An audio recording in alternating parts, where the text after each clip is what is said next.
우리의 방역 경험뿐 아니라 상당한 정책 제안을 포함한 굉장히 꼼꼼한 발표를 해주셨는데요.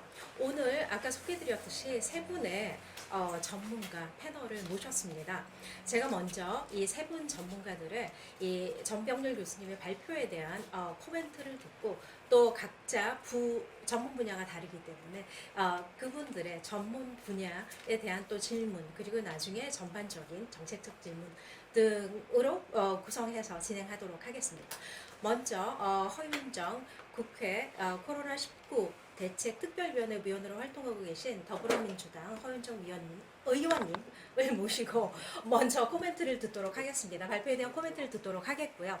또 제가 알기로는 허윤정 의원님께서는 이 빅데이터 활용에 대해서 굉장히 관심이 많은 걸로 알고 있습니다.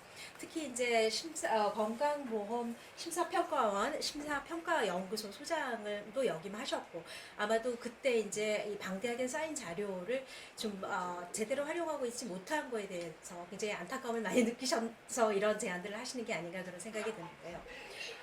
이 부분에 대해서 구체적으로 어떤 아이디어를 갖고 계신지에 대해서도 좀 설명해 주시기 바랍니다.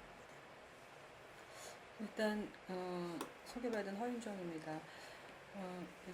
굉장히 방대한 발제를 해주셨는데 몇 가지 의견과 그리고 약간 수정해야 될 부분, 뭐 중요한 것은 아니지만 예를 들어서 이제 공적 마스크를 유통관리하는 그러한 약국의 유통관리 시스템은 본래 DUR에 얹으려고 했는데 지금은 요양기관 포탈, 처음부터 요양기관 포탈에 얹어서 관리를 하고 있습니다.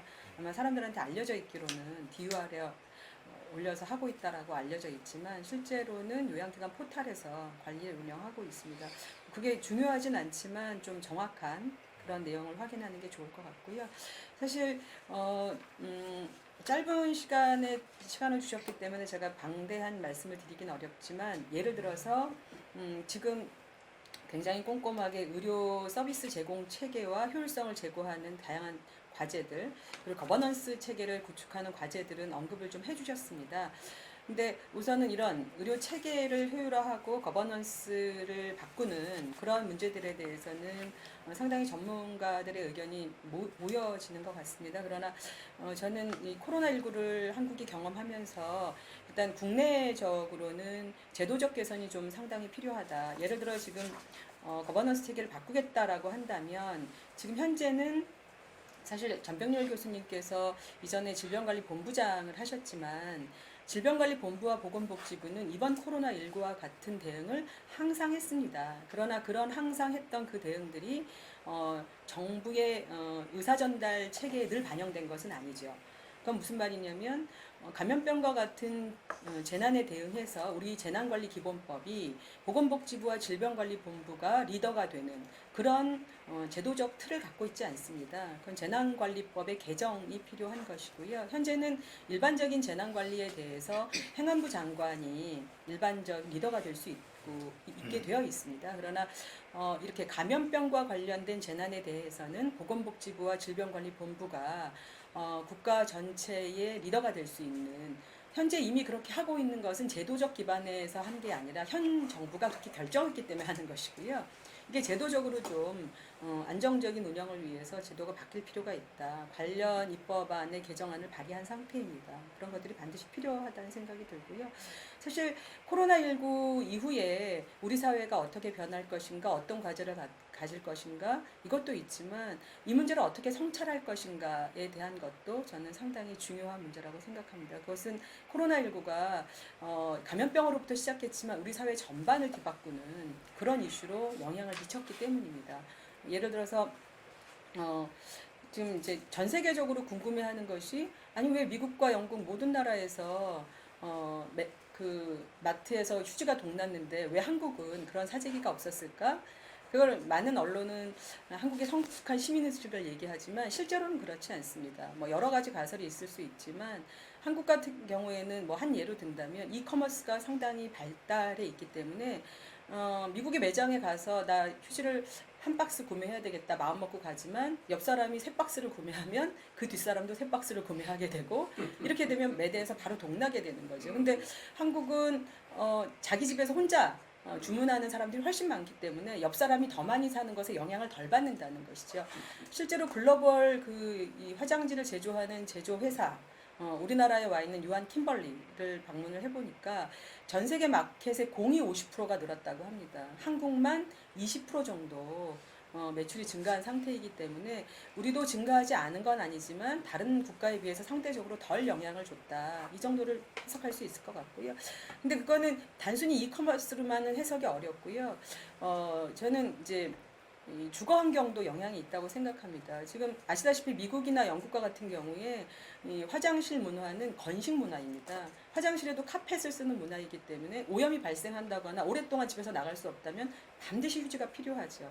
상대적으로 우리나라는 화장실 문화가 습식 문화라 청소를 한다든가 이렇게 할 때 물을 사용하기 때문에 상대적으로 화장지를 쓰는 것이 덜하게 되는 거죠. 그러니까 이 사회 문화적인 주거적인 여건이 상당히 중요하다. 그러니까 예를 들어 우리가 생활치료시설을 결정할 때 카펫이 있는 공간은 다 배제했습니다. 그런데 미국과 영국의 주거는 대부분 다 카펫 문화죠. 그러니까 밖으로부터 바이러스가 묻어온 모든 것을 가족 전체에게 전파시킬 수 있는 구조고 내가 오염된 신발을 신고 침실까지 가는 구조이기 때문에 훨씬 더 취약할 수 있다라는 가정하에 이후에 감염병 대응에 있어서 생활문화시설을 어떻게 관리할 건가 이런 다양한 과제들이 검토돼야 되는 것이고 상대적으로 그런 측면에서 일본이나 한국과 같이 이렇게 신발을 신고 들어가지 않는 구조, 카펫이 없는 구조가 이런 감염병의 위험, 바이러스의 어떤 활성화에 덜 기여할 수 있다라는 여러 가지 가정이 가능하다고 생각합니다. 제가 약간 동떨어진 얘기 같지만 우리 사회 문화의 전반에 노동이라든가 아니면 재택이라든가 심지어는 외국인이 가장 놀라워하는 초등학교부터 대학교까지 모두 원격으로 교육이 가능한 그것이 잘 됐건 못 됐건 뭐 이렇게 다양하게 모든 문화를 바꿨던 전반에 걸쳐서 저희가 좀 재고가 필요하다는 생각이 들고요. 빅데이터와 관련해서는 상당히 아쉽습니다. 물론 이제 이번 혹시 아실지 모르겠지만 우리 건강보험심사평가원이 처음으로 코로나에 관련된 그 빅데이터를 전 세계에 개방하기 시작한 게 벌써 2달이 지났습니다. 이제 그 얘기는 뭐냐면 이미 뭐 미국의 많은 대학과 영국의 대학에서 이 빅데이터를 받아보겠다고 하는 학자들이 상당히 늘어나고 있는데요. 여러 가지 활용도를 가질 수 있습니다. 예를 들어서 코로나19가 먼저 시작했던 국가들이 어떤 기저질환이 있는 환자들이 중증으로 이동하고 어떤 기저질환이 있는 환자들이 경증으로 가는지 이런 데이터들이 후발 국가한테 그 트리아지를 위해서 상당히 중요한 지표가 될 수 있고요. 사실 약물 재창출과 관련된 치료제 시장에서 치료제를 개발하는 과정에서도 이 치료제라는 게 상당히 저가도 있지만 약물 재창출의 경우에 고가의 의약품이 있을 수 있는데 빅데이터를 통해서 어떤 환자들한테 어떤 약물을 썼더니 어떻게 효과적이더라라고 하는 이런 기초적인 임상의 빅데이터를 활용할 수 있다면 타겟 임상을 할 수 있는 그런 형태로 축소해서 타겟 임상을 할 수 있는 근거로서 사용을 될 수도 있습니다. 이와 같이 감염병과 관련해서 기존의 이런 환자들이 갖고 있는 기존의 질환들, 그다음에 기존의 생활력, 그다음에 기존의 의료의 경험, 이 경험들이 다 국가적으로 모여 있는 나라는 한국이고요. 그런 데이터들을 개인정보 유출 없이 전 국가가 활용할 수 있게 하고 동시대에 미국과 한국과 영국과 모든 나라들이 쉐어할 수 있는 그런 예를 들어서 CDM 공통 데이터 모델과 같은 그런 방식으로도 리뷰해 볼 수 있기 때문에 저희는 이 빅데이터 한국이 이번에 K 방역으로 국가적인 위신을 높인 건 사실이지만 그 저변 아래는 이런 어마어마한 빅데이터를 통해서 개인 정보의 그 침해 우려 없이 활용 가능한 많은 영역이 존재한다라고 하는 것에 대한 의미를 되새길 수 있다고 봅니다. 저는 추가로 몇 가지 과제를 조금 더 말씀드리겠습니다. 첫 번째는 잘 아시는 것처럼 EU가 백신을 위한 글로벌 펀드를 만들었지만 사실은 백신이라고 하는 것이 국내로 보면 약 7천억 정도의 시장 규모가 있고요. 국제적으로 해봤자 4조에서 5조 정도의 시장 규모밖에 갖고 있지 않습니다. 그 얘기는 백신에 뛰어들어서 일개 제약회사가 백신에 뛰어들어서 이윤을 크게 창출하기는 어려운 굉장히 좁은 시장 구조를 갖고 있는데 그 백신은 국민의 건강을 위해서는 반드시 필요한 영역입니다. 이게 바로 그 퍼블릭 영역에 속하는 것이죠. 이제 그런 측면에서 본다면 이런 감염병에 대응하는 백신이라고 하는 것이 세피 같은 그런 영역처럼 글로벌하게 또 혹은 개별 국가 단위라고 하더라도 공공의 펀딩이 반드시 돼야 된다라고 하는 것이고 그 백신의 결과물조차도 공공의 리스크를 쉐어하는 방식으로 지속 가능성을 확보하지 않는 한 개별 제약사들이 들어갈